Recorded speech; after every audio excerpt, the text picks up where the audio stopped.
We're on. Yeah, I'm just give it a little 5-second countdown whenever you're ready.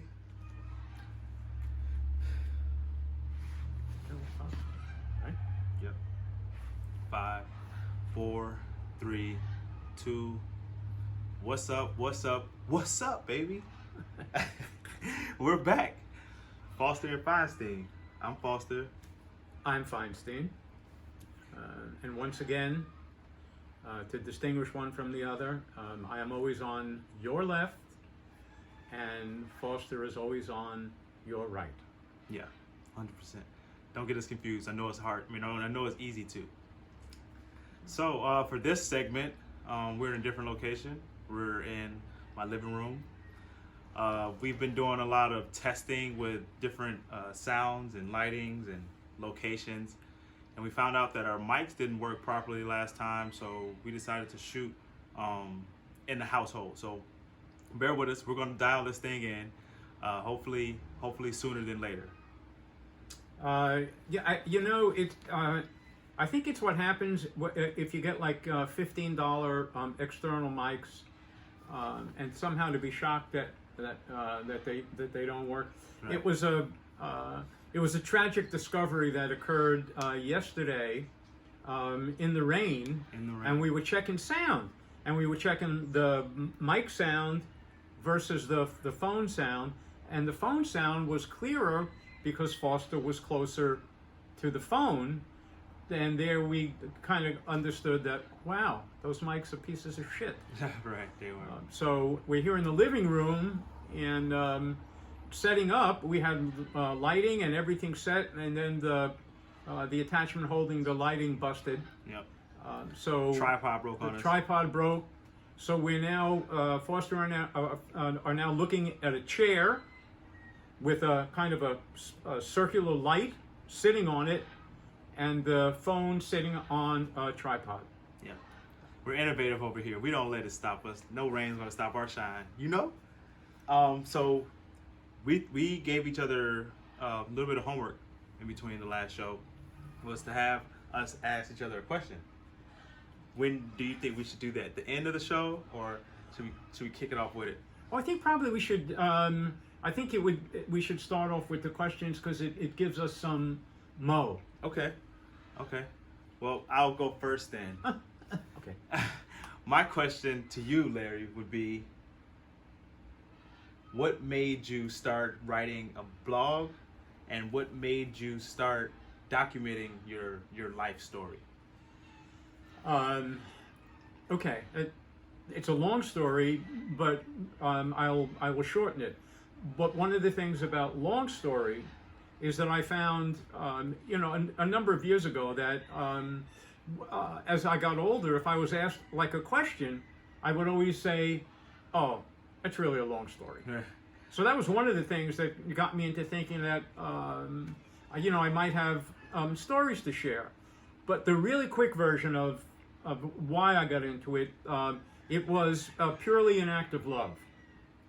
And when my grandson was 2 years old, I got him a Macau, which is the Hawaiian fishing hook, usually made out of bone. Right. Okay. And I got it when he was 2, and there was no way I could send it to him because he would have gotten it into his young grasp and either swallowed it and choked or poked his eye out. Right. It's Okay? a weapon. It's like a hook. It's like a hooked weapon Yeah. type. They're beautiful. Yeah. So a really good friend of mine said, well, why don't you put it in a frame? And then his idea was, and then write a short note and kind of hide it in the picture frame. Okay. So that got me into thinking about what would I write? Okay. And again, with that long story business, I can't write a short note. Okay. So that got me into thinking, and at that point, I'm trying to think age-wise, 60, because I started writing Halloween of 2011. Wow. So it's nearly 10 years ago. I decided to write a book, Okay. a memoir. Okay. And that's really how I got started writing. So I decided I wanted to share my life story Okay. with him, and then I'm almost done. And it's actually on my podcast under a heading called My Voice. The tricky thing at that point was, how am I going to write it? What am I going to, Right. what's my voice going to be? How am I going to tell my story? So I created my own style, which nobody has followed, probably because nobody would want to. I call it Zen Gonzo. So Zen Gonzo really is what would happen if the Buddha and a fellow by the name of Hunter S. Thompson had a child, which of course, Hunter's a writer, I know that. yeah, and the Buddha most people are familiar with, and for those who are Foster's age and younger, Hunter S. Thompson was this really ballsy writer who wrote both fiction and nonfiction, and really kind of started making his fame in Rolling Stone Like magazine. Fear and Loathing, In Las Vegas. Yeah. But he was a columnist for Rolling Stone. But this was before Rolling Stone became like a glossy magazine, when Okay. it was, kind of out of the '60s. So Straight he was great. He was always the center of the story. So in Fear and Loathing in Las Vegas, he was going to Las Vegas to write about the Republican convention and Nixon. Okay. The story ended up being about him taking acid, wrecking his hotel room. It's kind of probably turned into kind of his memoir. So he was the center of every story he wrote. So anyhow, I told you that. So that's the long way around saying, how I got started writing, and I really fell in love with it. Okay. And after I finished the book, which came out in April of 2013, I decided to create the blog.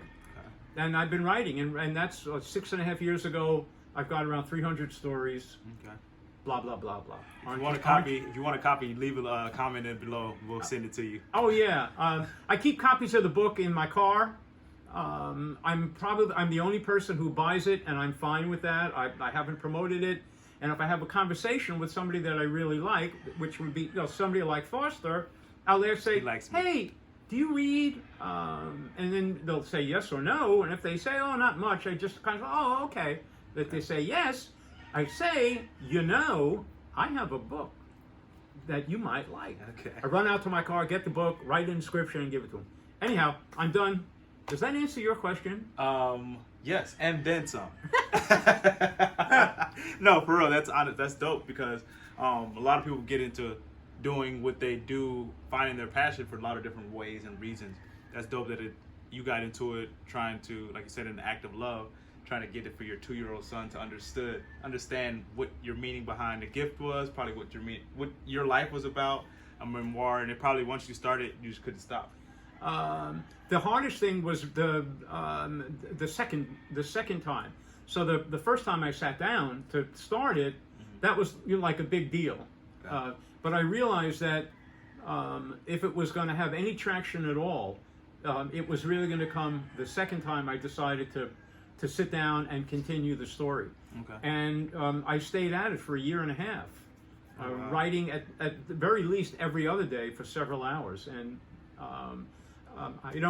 I would not have gotten into it if it was just about me. I suffer from an overdose of humility, and I wouldn't have thought to I want to tell my story to people. So, okay, now I'm done. Perfect. All right. So that answers my question. What question do you have for me, so I can give you and the people an answer? Well, here's interesting because I do have one, and I was thinking we'll do this for the next time. I was thinking of questions that we could both answer. Okay. All right. So nothing Okay. that was just peculiar to either one of us. Oh, I see. Do you know what I mean? Yeah, So yeah, because we're going to have very different stories about the 100%. same thing. 100%. Okay. I get that. All right. I like that. That's Yeah. a great idea. Yeah. Well, that's why you get. He said he could pay the big bucks. I get the big bucks. He's the brains. I'm the brawn. No, No. well, no. I'm not brawn and I'm not brain. And anyway, so my question is, what's the first job you had? And by job, I don't necessarily mean conventional job. Okay. What was the first money you earned, Okay. and how did you earn it? Pow. Okay. First money I earned was first asking my parents for money when I was broke as a kid, but None of then- them count. I know. No, it's leading up to Okay. it because it got to the point where I went, and I don't think I was like 11 or 12 years old, and I wanted some shoes or something, and I went and asked my dad for some money, and he told me, all right, you're at that age now where I'm not going to just give you money anymore. You got to earn it. And so he told me, here's a lawnmower, go cut some grasses and and ask people for money. And just go knock on each door until you get, however much money you need for the shoes that you want. So I guess that was my first trek into entrepreneurship at a young ripe age of 11, was going house to house, asking people, would you like your grass cut? Most people would say no, get off my porch. And a few did. I think it was like five or six houses that I got to do, and I think I did like $10 a piece or $20 a piece or something like that. I can't remember. Money was different back then. I can't even recall like how much things were and how much Less. a lot less. Yeah, I remember $1 can get you a bag full of candy, but just on my age there, I'm still younger than him. You know what I'm saying? But That's fucking easy. Okay. But yeah, so that was my first job, my first real job on a paper, like actually having W-2s and signing up and having a check, was bagging groceries at Jewel Osco at the age of 16.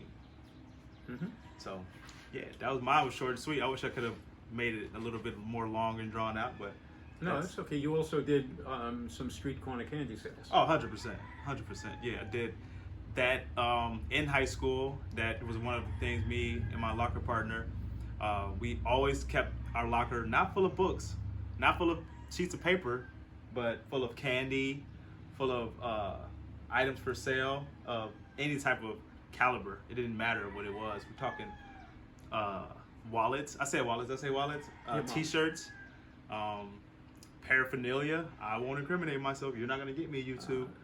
It was entrepreneurship, 100%. not necessarily Off the books. with the law in mind. Yeah. How's that? Yeah, the law. Okay. And what's crazy is that at my high school, the public high school I went to, Morgan Park, shout out Go Mustangs, our security guards that roamed the school were Chicago police officers.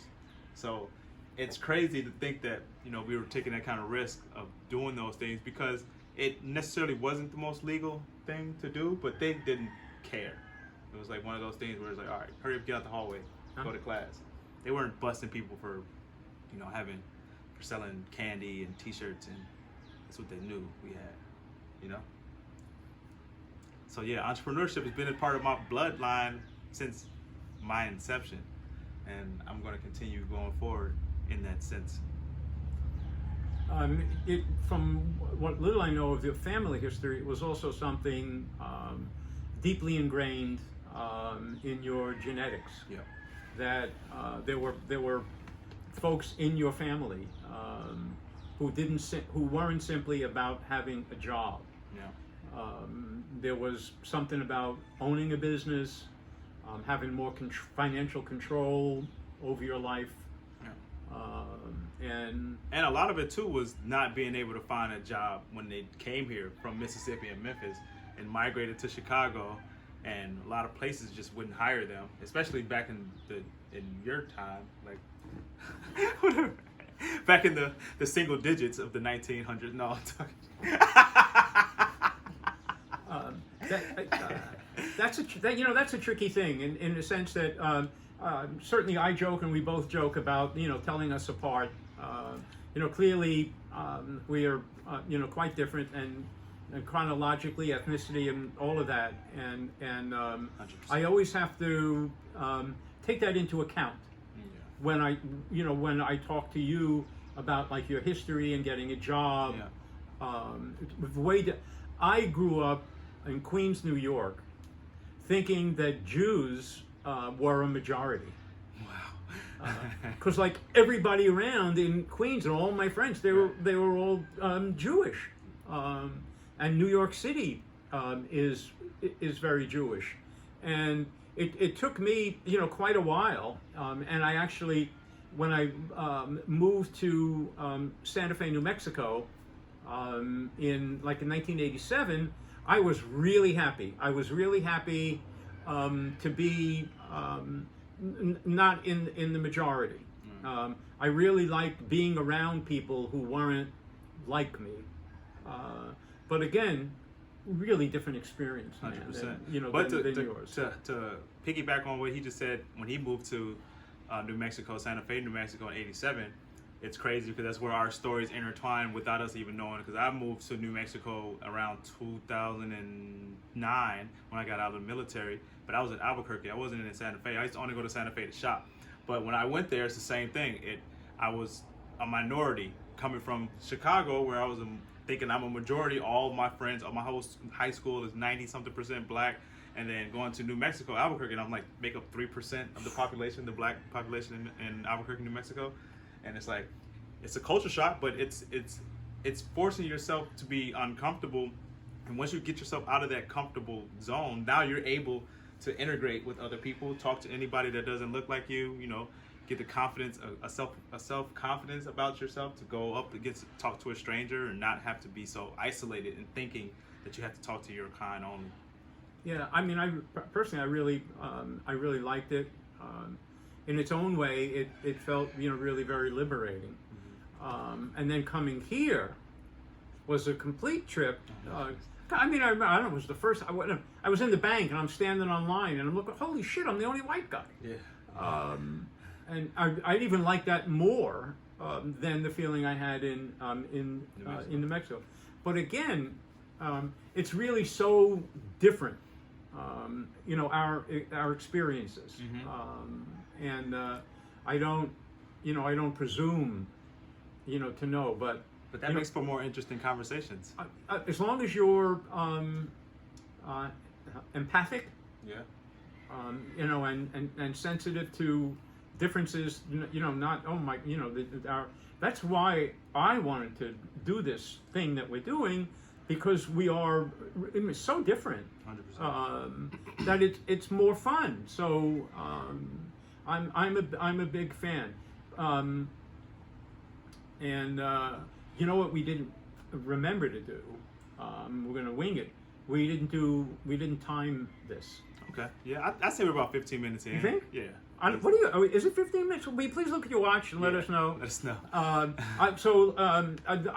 I'll answer my question to you, which is really, because when I thought of a question, I thought, like, I have a really interesting answer to that question, and I bet you do too. Okay. So from now on, every time we bring a question, our homework to the show, we'll both answer it, so it's different perspectives. I see what you're saying. Yeah, it's cool. It works. That in that sense. So, and again, I might even edit that into the video as well, like question, and put the little caption down at the bottom, then have a.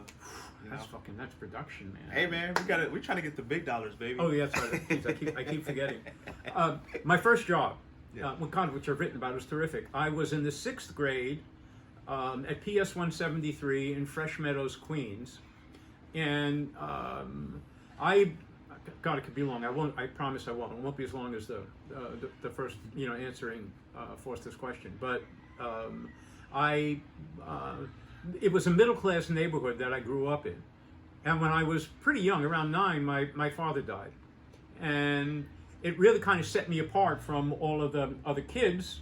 I have an older brother. I used to wear hand-me-down clothes. I didn't feel, I by no means felt like I was not living in a ghetto. There was private house. I was fine.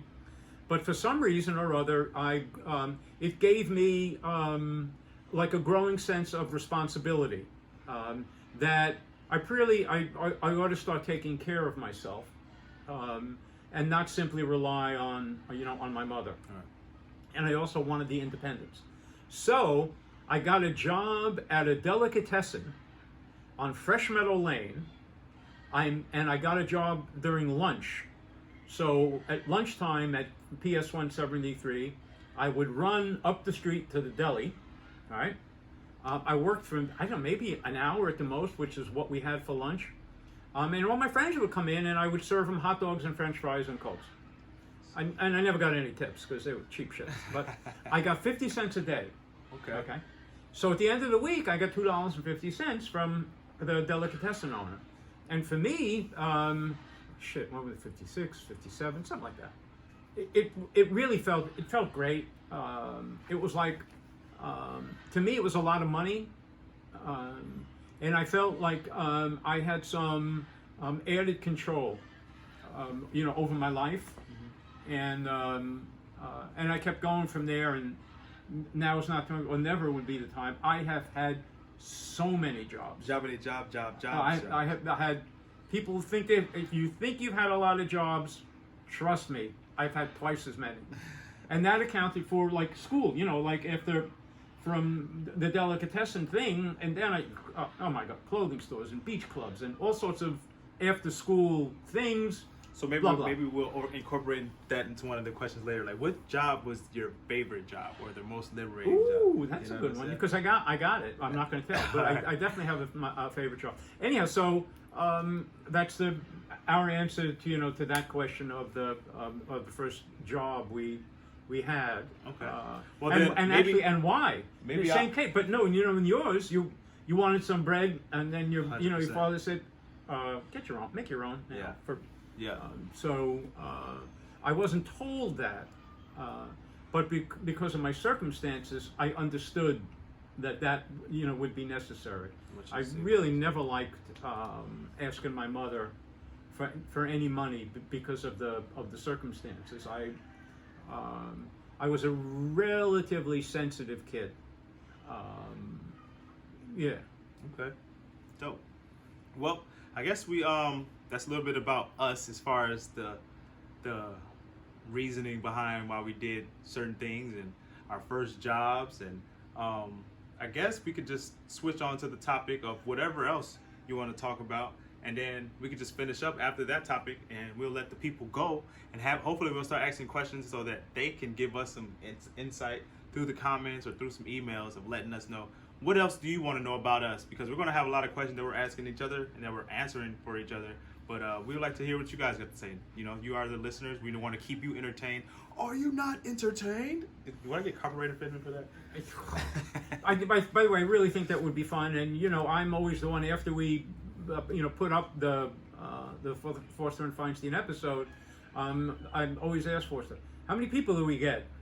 And we're doing very nicely on Instagram, but from what I'm told, it's not necessarily a good measure. It means that people clicked to it, but didn't necessarily watch the whole thing, right? Mm-hmm. And YouTube is a beast unto itself, and you have to go through a lot of hoops to get viewership. But one of the ways to get viewership is to have that handful of people that watch tell other people about it, so it can grow organically. Right. There are business things you can do, which involves money, which is okay. Like promotion and marketing. Yeah, and that kind of stuff. But I would love for what we're doing to grow, organically. That's listening, you hear Larry, Mr. Feinstein. Subscribe. Make sure that you share this with as many people as you have in your Phonodex. I just coined that word, and then that way, our viewership can start going up. But I mean, that's how it always starts. It starts off slow. Only a few people check in. That's how it was for my own personal YouTube channel. My first few videos, got a handful of likes. Then as I became more consistent and more popular, people started sharing my videos and getting put on certain playlists that also captured more audience members. So we're going to grow slowly, and you're going to watch us because this is organically grown. I really think that, this is fun, and I guess maybe not quite 6 months ago, I started my podcast, Mind in the Motorcycle, and I'm not doing it, it's not for plug purposes, and it was almost like the same feeling. I have the same feeling doing this that I have doing the podcast. The only difference is if I shut my eyes now, and I'll only do it, this is me shutting my eyes, it's the same thing as the podcast, because I imagine myself talking to you. The lone voice in the universe is what he calls it. Yeah, I like the kind of Lone Ranger, and O for a Silver Bullet. Anyhow, I don't know. I wish I knew how long we were yapping, because I don't like to just do it for the sake of doing it. But this to me, I'm enjoying this a lot. It's going to develop into a point of like where we hit record, we're not even going to really know that we're recording, because we are having we have these conversations off camera all the time, and so and he texted me, watch this movie. I text him, watch this movie. We're how was your day? Did you hear about this? And then we interact during the podcast and outside the podcast when I go to his job and have me a beer at the brewery. And so these are super organic conversations that are not scripted at all. We're not planned out. And so as we grow and get better and better and better, it's going to become a lot more entertaining because there's always something new. There's always something that's going to come the next episode. You never know what you're going to get.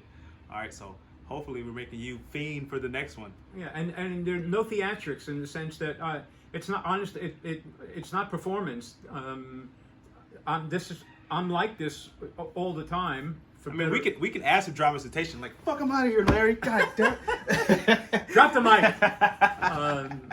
But no, really, and we get along, and I think it's fun, and I think it's fun to have this the obvious disparities that exist between us, and then at the same time, the heart's blind, and it does what it does, and when you connect on a heart level, everything else falls by the wayside. So that's kind of what goes on between the two of us, and I don't know what else, man. Hey, we can wrap it up at that and just check us out. I'll put both of our Instagrams in a link too as well, so that on our page you'll be able to go to our Instagrams and follow us and keep up with the day-to-day of what we're putting out. We also, if you want to put your website, I can add the website to a link. I can add my website so that you guys can tap in with us and maybe email us one-on-one and become fan base to. Well, I don't even know what we would be calling ourselves. We're not influencers in this space. Oh God, kill me now. No, so it would showbiz. It would really be to me. It would be fun.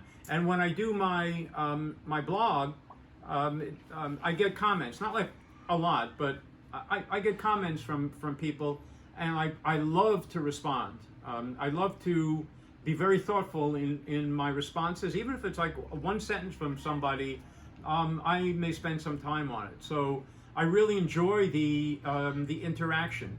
So, however the hell this can happen, Forster would know all of that. You know how we could get, you got a question.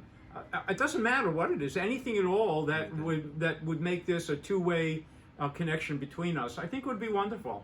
Kind of our own, the Forster and Feinstein community. Yep. There you go. F&F community, baby.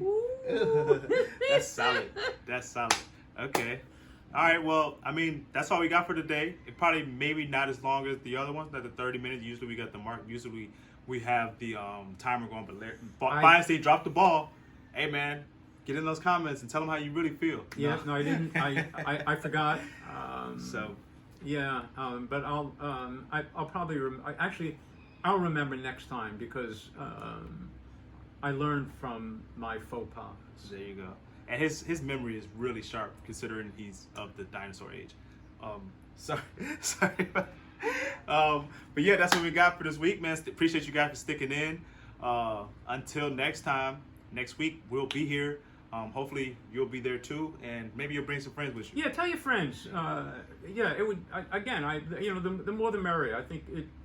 Yeah, it makes it even more fun. For both of us, thinking that we're talking to a growing family. Yes, sir. So, and you guys are a part of our family. So, with that being said, Forster and Feinstein, over and out. Peace out. Now we do the thing where we do on purpose, by the way. And I say, all right, did you shut the fucking thing off yet? I think it does. There You we hear are. it? All right.